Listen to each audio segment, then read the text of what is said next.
So we're here in my office today and it's really hot upstairs. The humidity outside is crazy. We haven't had any thunderstorms or rain this year. Usually the month of June is just steady thunderstorms, but we haven't had any, which is kind of strange. And we've had a lot of heat waves. It's going to continue next week, like plus 35 Celsius, so that's hot. It's too hot.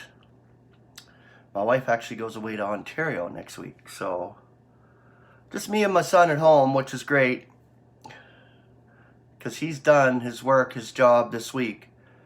He's actually applied for a security job somewhere this summer, but we'll see if he gets that. I haven't heard back from my interview.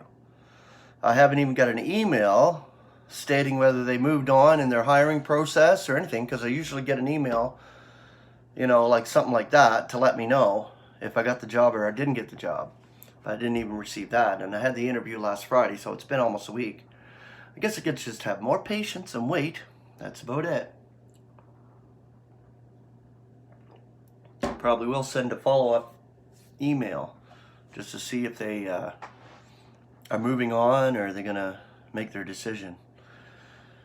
All right, so this book here it's just a tremendous book, and I'm glad to be able to share it with you, and I hope all that are listening are getting edified by it. All right, God did not create his Son for his own sake alone, but to be his image. That means that all knowledge of God is channeled only through the Son. This high calling of the Son is expressed in the title which the Father gave him, the firstborn of all creation. Like a brilliant sun, does this appellation light up that pristine period with such clarity that the sense and import of the further creation became apparent even before it occurred. Already we can see the earliest love beams of the Creator shine forth upon his creation. The first and most precious revelation that Christ as the firstborn conveys to us is the fatherhood of God. One who has a son must be a father. Here it is still confined to the Son. Nevertheless, we can readily recognize the outflow of God's heart, for he is the Son of his love. Colossians 1:13. Wherever we look, everywhere the Son of God is the first, at the beginning of creation and in the vivification from among the dead. He was the first to be vivified. Just as he, as the firstborn of all creation, was the origin and the channel for all that exists, so as the firstborn from among the dead, will he bring life to all mankind. Even in Israel, God shows that the position of the firstborn is one of especially high honor. Genesis 49:3, Reuben, my firstborn, you are my vigor.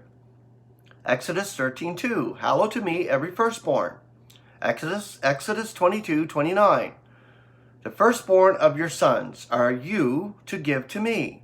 Numbers 8:17, mine is the firstborn of the sons of Israel. All of these advantages, in fullest measure, belong to Christ. They exalt him to the heights of glory to which no other creation can attain.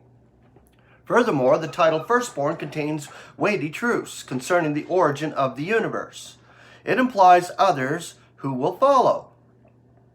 Again and again, we find, like cases in the scriptures, every time we read of a firstborn, there are those who come later. Otherwise, this description would fail to have any force. At his later birth on earth, also Jesus was called the firstborn, after which others followed, but with the difference that they were fleshly. Okay, so Jesus had brothers on the earth after he was born. He was the firstborn in that sense, but he had brothers. Mary had other children. Luke chapter 2, verse 7, Matthew 13:55. In this aspect, he was the only begotten of God. The later sons of Mary were fathered by Joseph.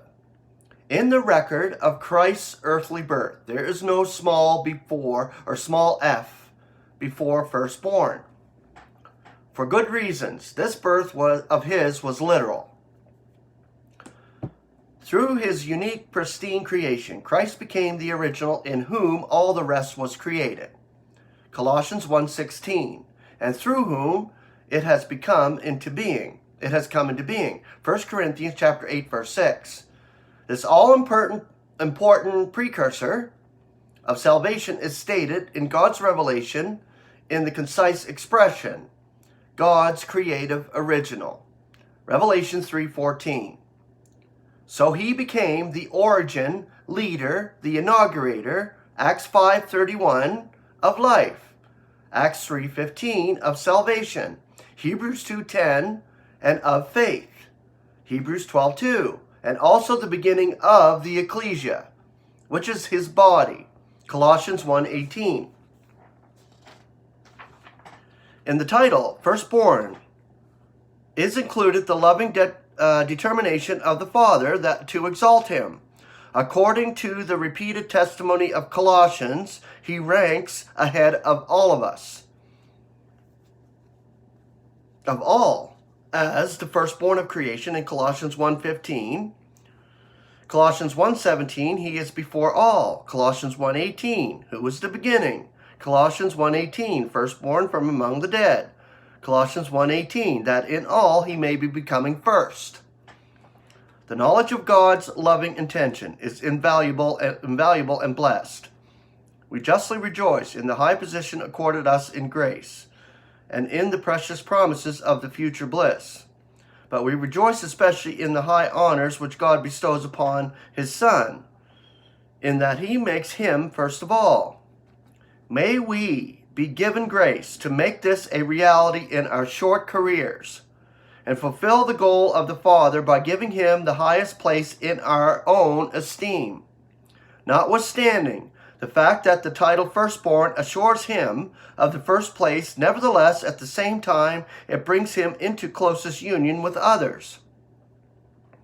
This name binds him to creation with indissoluble bonds.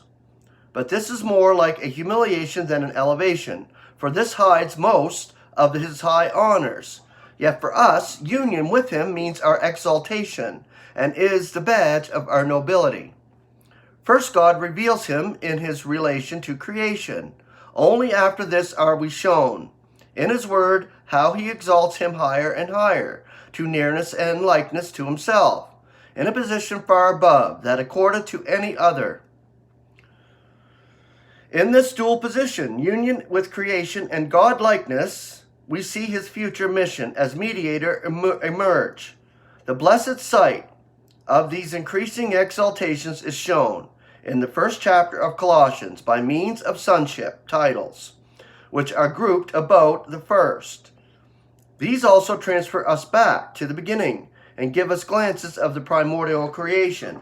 Such a revelation appears in the title, Colossians 1:13, the Son of his love. Okay, and that's where we're going to go tomorrow, the Son of his love.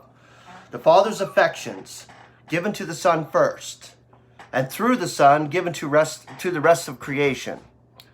So, thank you for joining me on this Thursday. It's too humid up here. I got to get out of my office. Love you all.